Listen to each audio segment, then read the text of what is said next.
অতি গরিব বুড়ি। এক গায়ে অতি গরিব এক বুড়ি থাকত।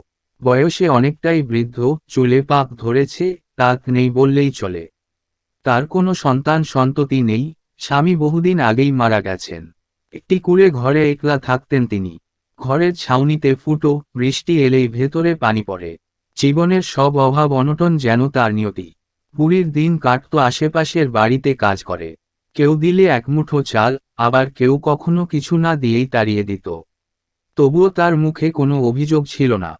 প্রতিদিন সকালে উঠে তিনি ভগবানের কাছে প্রার্থনা করতেন, যেন আজ অন্তত একবেলা খেতে পাই।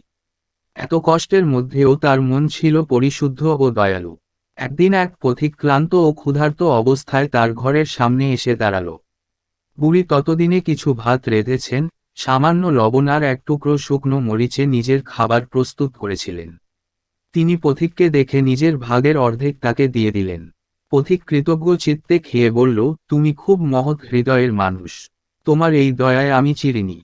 পথিকটি আর কেউ নয়, তিনি স্বয়ং ঈশ্বর, যিনি মানুষের মনের পরীক্ষা নিতে এসেছিলেন। তিনি তখনই বুড়ির কুঁড়েঘরকে স্বর্ণময় প্রাসাদে রূপান্তর করলেন। চারপাশে ফলের গাছ, পুকুর, পাখির কলতান, বুড়ির জীবনের কষ্টের অবসান